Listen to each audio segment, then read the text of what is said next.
मैं देवों के देव महादेव के चरणों में प्रणाम करती हूँ। मैं गौरी पार्वती माता के चरणों में प्रणाम करती हूँ। कार्तिक गणेश दोनों भैया के चरणों में प्रणाम करती हूँ। सभी देवी देव चरणों में प्रणाम करती हूँ। जितने गुरु भाई बहन लोग उनको मैं प्रणाम करती हूँ और महादेव से ही दया मांगती हूँ कि हे महादेव सब पर दया कीजिए, पल पल दया कीजिए हे महादेव। और जितने गुरु भाई बहन लोग का काम रुका सबका काम इस सावन में पूरा कीजिए हे महादेव। मैं यही आपसे दया मांगती हूँ। आज मैं अमर कथा सुनाने वाली हूँ महादेव का कैसे अपना सुहाग का रक्षा किया जाता है। महादेव का कथा है। एक गांव में एक ब्राह्मण रहते थे। वो ब्राह्मण का 5 पुत्री थी। पांचों पुत्री रोज़ महादेव का पूजा करने मंदिर में जाते थे और पांचों अपना घर से भर भर दिया घी और बत्ती कर कर जाते थे और दिया बार के रख देते थे मंदिर में। और वो मंदिर में एक बूढ़ी माता रहती थी जो रोज़ कथा सुनाती थी सुहाग को बचाने के लिए क्या क्या करना चाहिए। वो रोज़ कथा पढ़ती थी और महादेव का कथा उसी में कैसे माता ने सब पार किया, अपना सुहाग के पाने के लिए क्या क्या माता ने किया, रोज़ कथा कहती थी। इच्छा पांचों बहन नियम से रोज़ जाती थी और वो कथा सुनती थी सुहाग वाला। मगर चारों बहन का दिया जो था खूब बढ़िया बढ़ता था, एकदम लौ से एकदम सोझा। आई छोटी वाली बहन का दिया हमेशा ही एकदम धीमा जलता था, मगर ध्यान नहीं देती थी कि मेरा दिया काहे से जलता है। एक दिन जाके वो देखती है कि मेरा दिया बहुत कम लौ दे रहा है और चारों बहन का दिया खूब बढ़िया जल रहा है। खाने क्या उसका मन में आता है तो जाके अपना मम्मी से कहती है कि हे माँ, मेरा दिया ऐसे क्यों जलता है। पांचों बहन एक बराबर ही घी करते हैं और एक बराबर ही दिया बत्ती कर कर ले जाते हैं महादेव के मंदिर में बारने के लिए, मगर मेरा दिया का लव इतना क्यों कम है हे माँ। तब उसकी माँ कहती है ब्राह्मणी कि हे बेटी, तुम लगता है कि सच्चे मन से दे जाती हो कथा सुनने के लिए, तुम नहीं सुनती हो और तुम्हारा मन विचलित हो जाता है। कथा सुनने के टाइम तुम्हारा ध्यान कहूँ और रहता है, इसीलिए तुम्हारा दीपक अच्छा लौ नहीं देता है। वो चारों बहन तुम्हारी बहुत मन से कथा सुनती है, इसीलिए उनका दिया का लौ एकदम ठीक जड़ते रहता है। ये बात सुनकर वो जाती है, फिर भी ध्यान नहीं देती है और रोज़ उसे दिया लेके जाने लगती है। और जब भी कथा सुने बैठे तो इधर के बात सोचती रहे उनकी छोटी जो बहन थी। मगर चारों बहन जो थी वो मन लगाकर एकदम कथा सुने। इसीलिए कोई भी कथा सुनने जाना चाहिए तो घर का बात खिस्सा नहीं करना चाहिए। जिस काम के लिए गए हैं वो काम में पूरा ध्यान लगाना चाहिए।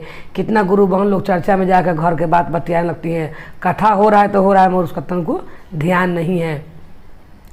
इसी तरह उनको छोटकी बेटी के आदत था, वो जब दिया बार कर बैठती थी तो चारों बहन मन से सुनती थी कथा। ये जो थी इनका मन विचलित रहता था, ये दूसरा कुछ सोचते रहती थी और किसी से बात करते रहती थी। तब चारों बहन का शादी होता है, फिर 5वां में छोटी बहन की भी बेटी को शादी हो जाता है। चारों बेटी सुखी पूर्वक अपना घर में रहते हैं और रोज़ महादेव के मंदिर में उसे दिया बार कर और जितना कथा सुन रहते हैं वो रोज़ वो कथा का अभ्यास अपना घर में करते हैं। और ये छोटी वाली बेटी को एकदम गरीब घर में शादी हो जाता है, जिनका पति लकड़ी काट कर लाता है और बेचकर अपना जीवन व्यतीत करता है। एक दिन जब लकड़ी काटने जाता है इनका पति छोटी वाली बेटी का, तो उनको वहीं पर बुखार लग जाता है।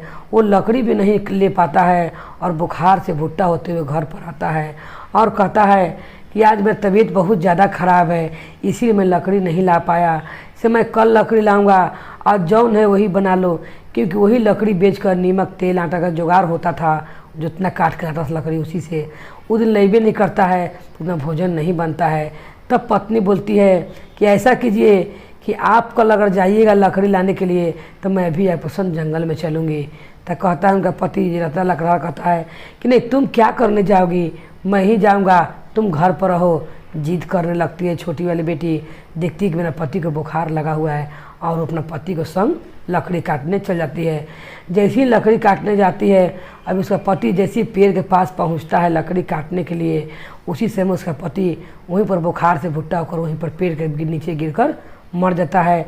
जब मर जाता है तो रोने लगती है ब्राह्मण की छोटी बेटी और कहने लगती है कि हे महादेव, सब दिन मैंने आपका पूजा किया और चारों दीदी के संग मैंने भी दीपक जलाया और मैं कथा सुनी हूँ कि जो दीपक जलाकर सच्चे मन से कथा सुनते हैं तो उनका कभी भी सुहाग का कोई भी कुछ नहीं होता है और सुहाग उनका अमर रहता है।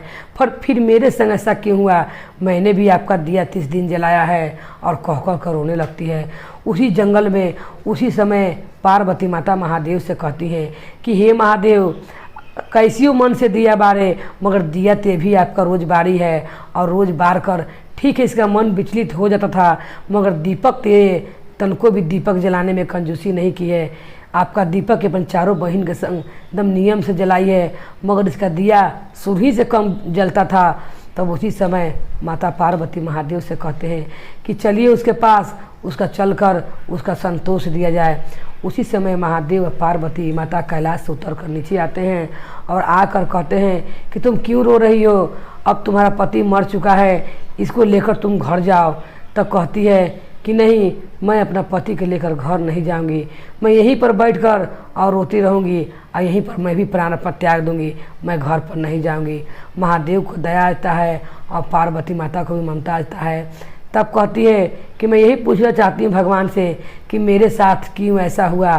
तब उसी समय महादेव कहते हैं कि तुमने चारों बहन के संग दीपक तो सही में जलाया और कथा भी सुना, मगर कभी भी तुमने सच्चा हृदय से कथा नहीं सुना अमर सुहाग का, और तुम्हारा दीपक शुरू से ही कम लौ जड़ता था, इसी कारण तुम्हारा पति का दिया बुझ गया। और वो चारों खूब अच्छे सच्चे मन से अमर कथा अपना सुहाग के बचाने के लिए सुनती थी, इसीलिए वो चारों अपना पति के संग सुखी पूर्वक हैं। और तुम सबसे छोटी हो तब तुम्हारा ये विधवा वाला हाल हो गया है। इसीलिए कभी भी कोई भी पूजा पाठ करना चाहिए तब ब्राह्मण के बुलाना चाहिए, तब मन से कथा सुनना चाहिए। जिन ब्राह्मण कहे कथा तो ध्यान लगाकर दीपक बार कर सुनना चाहिए, वो कथा का मतलब अर्थ समझना चाहिए। यह बात बोलते हैं महादेव। तब रोने लगती है और महादेव के चरण में जाकर गिर जाती है और कहती कि हे महादेव, मेरा पति को जीवित कर दीजिए, आज से मैं कभी ऐसा गलती नहीं करूँगी। अब मैं फिर से दीपक बार कर और मैं रोज़ सुहाग का अमर का कथा सुनूंगी। आप इसका उद्धार के लिए कुछ मुझे बताइए। तब महादेव कहते हैं कि तुम सावन के महीना में 5 हाली 5 सुहागिन को 5 रंग हरी हरी चूड़िया दान करना, 5 गो सिंदूर का चीज़, 5 गो सिंदूर का डिब्बा देना, बिंदी देना, और 5 गो स्टील के कटोरा, 5 गो स्टील के गिलास, 5 गो फल, ये सब ब्राह्मण का दान करना, और खूब बड़े सा दिया में खूब बड़े सा लौ कर कर बार कर महादेव के मंदिर में रख देना। जो वो दिया जलते रहे, अखंड ज्योति खंड जलते रहे, ऐसा घी करना कि एकदम 30 दिन जलते रहे। कहती है महादेव, इतना बड़ा दिया लाने के लिए मैं कहाँ से इतना बड़ा दिया लाऊंगी कि जिसमें 30 दिन तक ये लौ जलते रहे। महादेव कहते हैं कि तुम्हारा को तो दिया मैं दूंगा, मगर तुम ये बात का ध्यान रखना कि जब तक दिया जले तुम सब चीज़ कर कर और 1-2 घंटा जरूर दम सच्चे मन से बैठकर सुहाग का अमर कथा सुनना। तैयार हो जाती है और कहते हैं महादेव कि जब तक तुमको पति को अपना ले जाके घर में रखो, तुम्हारा पति के कुछ नहीं होगा। जब तुम सच्चे मन से कथा सुन लोगी अमर सुहाग का, उस दिन तुम्हारा पति का ये मृत शरीर है वो तुरंत जिंदा हो जाएगा। और महादेव अपने लगे से खूब बड़ा सा दिया देते हैं और उसमें वो अपने लगे से घी करती है और खूब बड़ा सा बत्ती और महादेव के मंदिर में रख के वही अमर सुहाग का कथा सुनती है। 5 गो सुहागिन को हरा हरा चूड़ी बांटती है, सिंदूर टिकुली बांटती है, और ब्राह्मण को 5 गो स्टील का कटोरा, गिलास, 5 रंग का फल सब देती है और घी के डिब्बा भी देती है। सावन में सब दान पुण्य करते हुए अमर कथा खूब मन लगा कर सुनती है। कथा जब सुनती है तो उसका पति के शरीर में प्राण आ जाता है और उसका पति उठकर बैठता है। तब महादेव के पास जाती है और कहती है कि हे महादेव, आज से ये कथा के बारे में मैं सबके बताऊंगी कि अपना अपना सुहाग की रक्षा करने के लिए सच्चे हृदय मन से अमर कथा सुनना चाहिए। और दीपक जलाकर जब कथा कहें और सुने तो उस समय कथा पर ध्यान होना चाहिए। ये बात का सब गुरु बहन लोग ध्यान रखें। और यहीं पर कथा समाप्त होता है। बोलिए हर हर महादेव की जय, गौरी पार्वती मैया भवानी की जय, भैरव भैया की जय।